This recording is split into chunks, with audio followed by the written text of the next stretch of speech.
The woman had just gone to the window. Suddenly,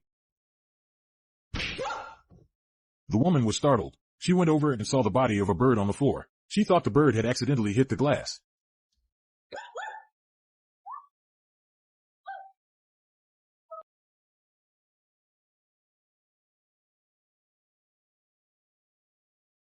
The large number of birds crashing into the house alerted the local quarantine authorities. They collected the birds and dissected them. They suspected an infectious disease. The staff instructed them to quarantine the birds at home. The woman's husband asked the quarantine staff to hurry. He's looking for work. The family was about to run out of money. The quarantine station called them with the results in the afternoon. Surprisingly, the birds didn't have any disease. Something in the house must have attracted them. The woman felt very strange. She didn't know that the house was haunted by something terrible. The woman's name is Fiona. She's a real estate agent. The next day her husband Daniel went out to look for work. Fiona went back to work. Today she's showing a young couple. It was going well. The couple finally wanted to ask about the delivery time. Just when Fiona was about to open her mouth to introduce the property, she couldn't open her mouth. She couldn't make a sound. Rumor asked her if she was sick. Fiona suddenly went rigid and trembled. The couple was so frightened that they kept calling out her name. Fiona's trembling suddenly stopped. She walked forward staring blankly. She came to a stop in front of the floor-to-ceiling window.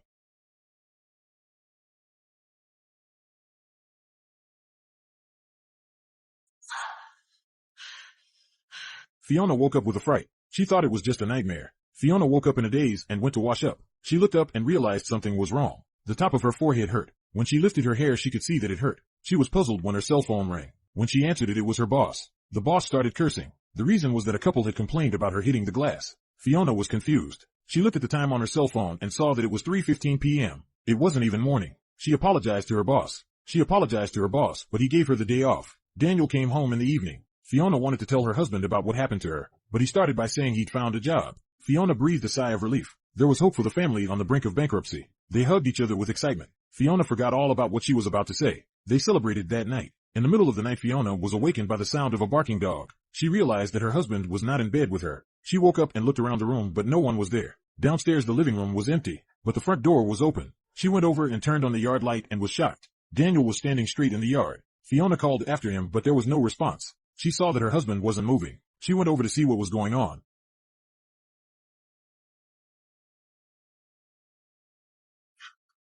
Daniel! Wait.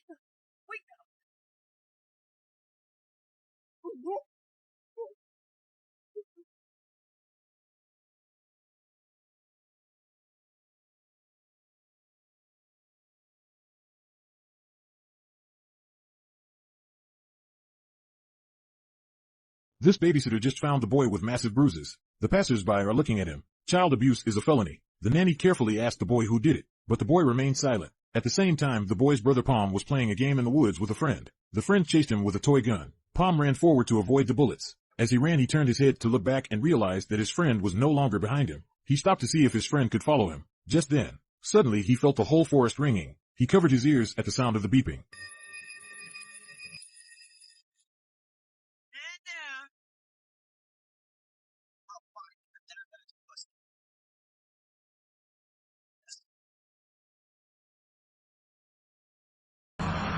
Palm was hospitalized. Doctors examined him and found that there was nothing wrong with his nervous system, but strangely Palm had some strange symbols on his back. The parents froze when they saw the symbols. The doctor then told them that the symbols were still branded. Mother Fiona couldn't stand the news. She thought the child had been bullied, but the doctor said Palm didn't know what the symbols were. The couple had to take the child home. The rebellious Palm didn't want to talk to his parents. The couple was worried. The doorbell rang. Fiona opened the door. She saw a crying nanny bringing their second son Daniel home. The nanny also told her about Daniel's injuries. Both children had unexplained injuries at the same time. The couple was distraught and clueless. In the middle of the night, everyone was resting. Fiona suddenly woke up. She felt something downstairs. She went downstairs slowly. When she reached the living room, she was struck by what she saw.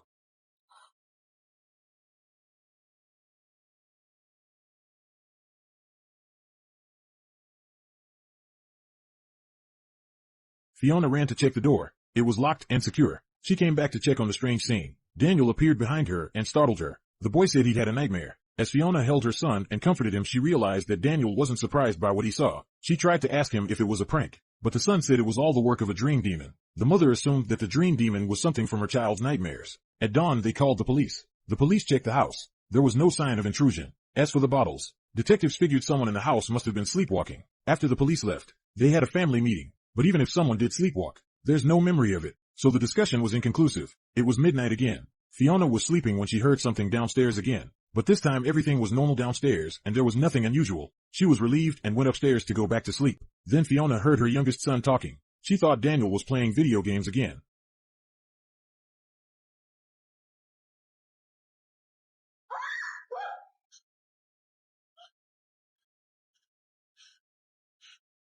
She couldn't find her son anywhere in the house. Finally they found Daniel in the yard walking outside. But Daniel was clearly lost in thought. Daniel was woken up by his father. He had no memory of what had happened. This time both husband and wife sensed the gravity of the situation. Something strange was happening to both of them. Now the child was sleepwalking. He's got injuries. And Fiona was seeing things she couldn't explain. Husband Daniel decided to install surveillance throughout the house to see what was going on. He told his wife to get some rest. Daniel watched the cameras himself in case there was anything else. The first half of the night was normal. Daniel, who had fallen asleep from boredom, suddenly woke up on his own. He looked at the monitor in a daze. He realized that there was something wrong with the surveillance in Daniel's room. Sensing something was wrong, Daniel rushed to his son's room. When he saw his son safe and sound in his bed, he breathed a sigh of relief.